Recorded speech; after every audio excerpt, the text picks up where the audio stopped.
सन 1947 एक प्राचीन सभ्यता ने सदियों की गुलामी की जंजीरें तोड़ी।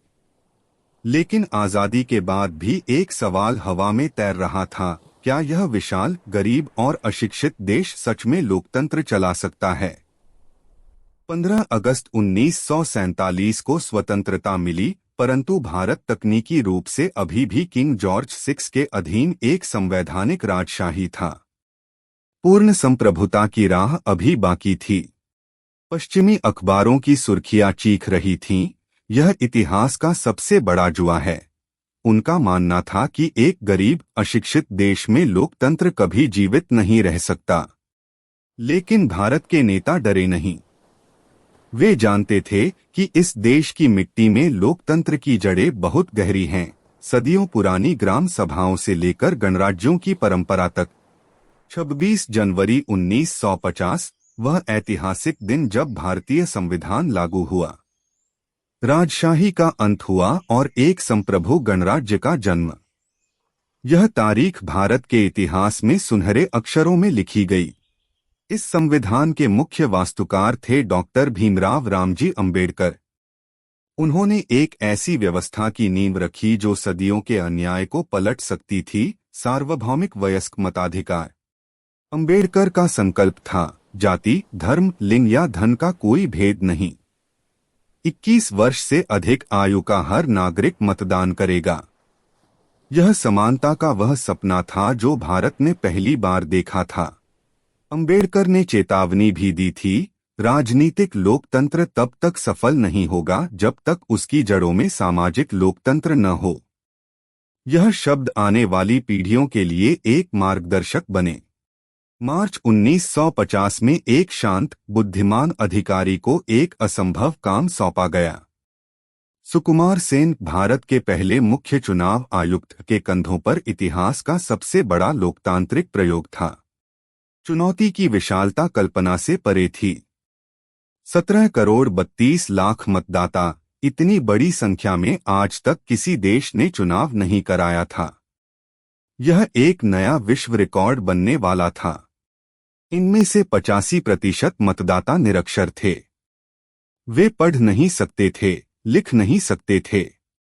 लेकिन उनके पास था एक अटूट अधिकार और उस अधिकार का उपयोग करने की तीव्र इच्छा शक्ति। सुकुमार सेन ने इस चुनौती को स्वीकार किया। उन्होंने कहा, यह केवल एक प्रशासनिक कार्य नहीं है, यह भारतीय जनता का महान राजनीतिक जागरण है। और वे काम पर लग गए। निरक्षरता की समस्या का समाधान एक अभिनव विचार में छुपा था, चुनाव चिन्ह। हर राजनीतिक दल को एक प्रतीक दिया गया जिसे देखकर अनपढ़ मतदाता भी अपना वोट दे सके। इससे भी बड़ी चुनौती थी, हर उम्मीदवार के लिए अलग मतपेटी। पूरे देश में 20 लाख स्टील की मतपेटियां बनवाई गईं। यह अपने आप में एक विशाल औद्योगिक अभियान था। ये मतपेटियां बैलगाड़ियों पर, नावों में, हाथियों की पीठ पर और पहाड़ी रास्तों पर पैदल चलकर देश के कोने कोने तक पहुंचाई गईं। भारत का भूगोल खुद एक परीक्षा था। देश के हर कोने में 2,24,000 मतदान केंद्र स्थापित किए गए। स्कूल, मंदिर, खलिहान, हर उपलब्ध स्थान को मतदान केंद्र में बदल दिया गया। लोकतंत्र हर दरवाजे तक पहुंचा। लेकिन एक और संकट सामने आया, महिलाओं का पंजीकरण। पितृसत्तात्मक समाज में 28 लाख महिलाओं ने अपना नाम नहीं बताया।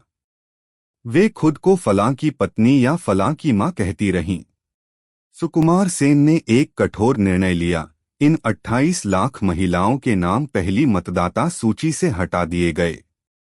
यह एक कठोर लेकिन अत्यंत आवश्यक कदम था। यह संदेश स्पष्ट था, लोकतंत्र में हर नागरिक की अपनी पहचान होती है। कोई स्त्री किसी की छाया नहीं, वह स्वयं एक संप्रभु मतदाता है। यह नई भारत की नई परिभाषा थी। अगले चुनाव में वही महिलाएं अपने नाम से पंजीकृत हुईं। एक छोटे से प्रशासनिक निर्णय ने करोड़ों महिलाओं की पहचान को एक नई दिशा दी। यही था सच्चा लोकतंत्र। राजनीतिक मोर्चे पर एक और महाकाव्य रच रहा था। भारत के पहले प्रधानमंत्री जवाहरलाल नेहरू ने लोकतंत्र के इस उत्सव को जनवरी से जनवरी तक पहुंचाने का बीड़ा उठाया। नेहरू ने चुनाव प्रचार में पूरे देश में 25,000 मील की यात्रा की। ट्रेन, हवाई जहाज, जीप, हर साधन से वे गांव-गांव, शहर-शहर पहुंचे। उन्होंने 2 करोड़ से अधिक लोगों को सीधे संबोधित किया। खुले मैदानों में, नदी किनारों पर, पहाड़ी घाटियों में उनकी आवाज हर जगह गूंजी। नेहरू का संदेश सरल था, यह वोट तुम्हारी शक्ति है।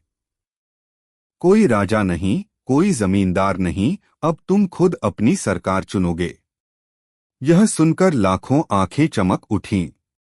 नेहरू का दृढ़ विश्वास था, लोकतंत्र केवल एक राजनीतिक व्यवस्था नहीं, यह आम आदमी के अधिकारों और समानता का सबसे बड़ा उत्सव है।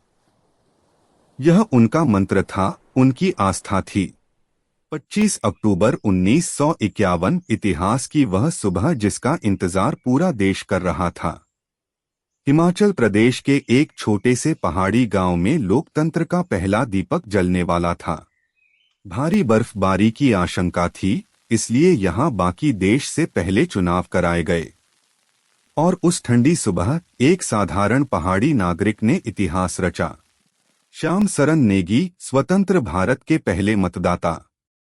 उन्होंने अपना वोट डाला और एक ऐसा इतिहास बनाया जो हमेशा के लिए अमर हो गया। इसके बाद शुरू हुआ वह महायज्ञ जो 21 फरवरी 1952 तक चला। 489 लोकसभा सीटों के लिए 53 राजनीतिक दल और 1874 उम्मीदवार, लोकतंत्र का एक विशाल उत्सव। वृद्ध दादियां पहली बार मतदान केंद्र पहुंची। युवा किसान सुबह से लाइन में खड़े थे। आदिवासी जंगलों से निकलकर आए। यह केवल वोट नहीं था, यह एक सामूहिक जागरण था। पहाड़ों में बर्फ के बीच, रेगिस्तान की तपती धूप में, घने जंगलों और समुद्र के किनारे, हर जगह भारत का लोकतंत्र जीवित था, धड़क रहा था। और जब सारे वोट गिने गए, 45.7% मतदान। महिलाओं की भागीदारी 45%।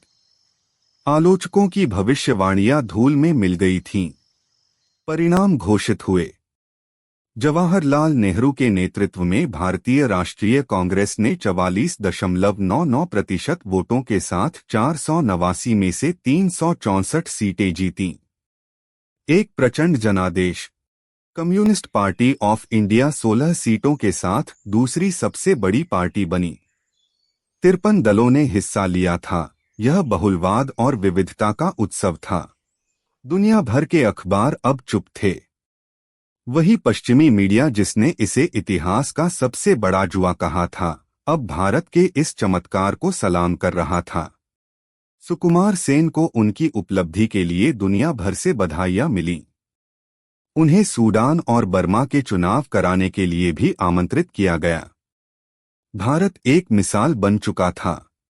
यह चुनाव केवल सत्ता का हस्तांतरण नहीं था। यह सदियों के अन्याय के खिलाफ 1 करोड़ों आवाजों की विजय थी। यह समानता की, गरिमा की, मानवता की जीत थी। आज 7 दशक बाद भारत का लोकतंत्र और भी मजबूत है। 96 करोड़ से अधिक मतदाताओं के साथ यह दुनिया का सबसे बड़ा लोकतंत्र है, उन 17 करोड़ की विरासत का गौरवशाली विस्तार। श्याम सरन नेगी ने 2022 में 106 वर्ष की आयु में अपना अंतिम वोट डाला। उनका जीवन स्वयं भारतीय लोकतंत्र की जीवंत गाथा था, पहले मतदाता से आखिरी सांस तक। भारत का पहला आम चुनाव इतिहास की वह घटना है जिसने साबित किया, लोकतंत्र किसी विशेष वर्ग की बपौती नहीं है। यह भारत की आत्मा में बसता है, इसकी मिट्टी में जीता है। 1951 से आज तक यह यात्रा एक चमत्कार है। एक ऐसे देश का चमत्कार जिसने दुनिया को दिखाया कि जब करोड़ों दिल एक साथ धड़कते हैं तो इतिहास बदल जाता है।